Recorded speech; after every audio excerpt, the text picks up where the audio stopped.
pilot karardı. Bu pilot kararda Anayasa Mahkemesi madarı olan bir konuda Anayasa Mahkemesi'ne gittiler.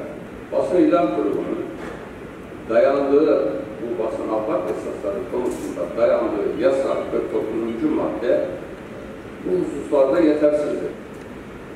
Biz bu kararı okur okumaz aynı gün yönetim kurulunu toplayamadık tabii. Bütün yönetim kurulu üyelerimizle telefonla ben bizatihi görüştüm.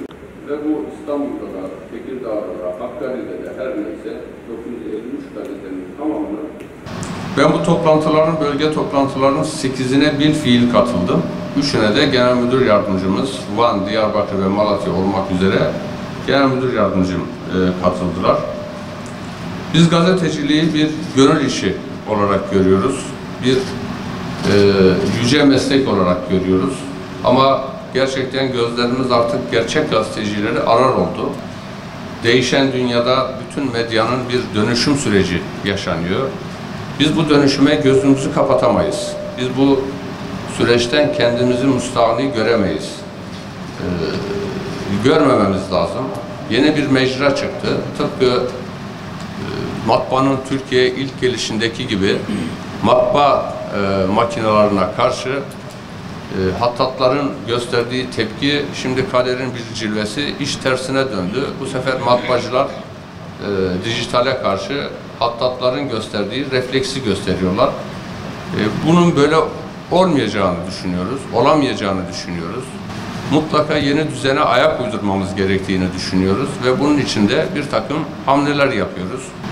Biliyorsunuz Basın İlan Kurumu'nun 3D ile formüle edilen bir görevi var.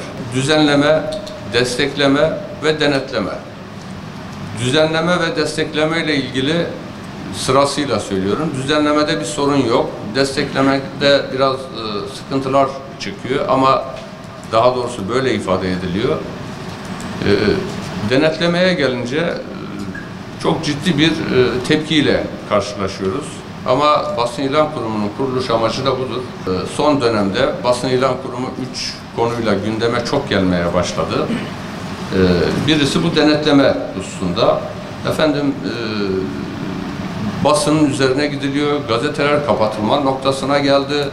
Biz bunların altından nasıl kalkacağız diye. Ama inanın gazetecilik yapan, Anadolu'da özellikle yerel basında gazetecilik yapanlar da gözleri ışıltıyla bize bakıyorlar. Ya bu denetlemeleri daha çok sıklaştırın. Biz emek veriyoruz.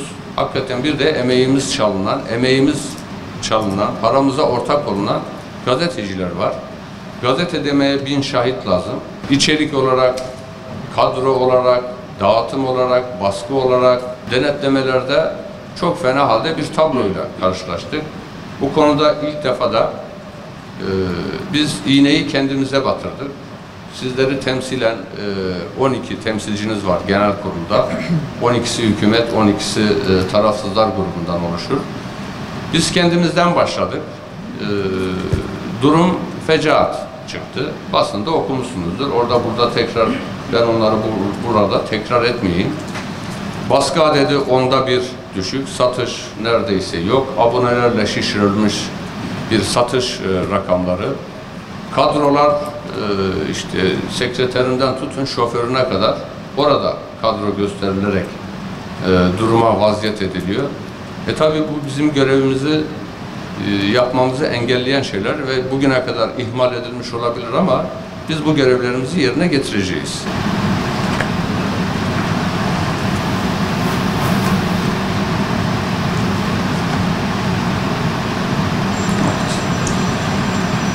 Evet arkadaşlar, şimdi ben biraz da sözü diğer arkadaşlarıma bırakacağım.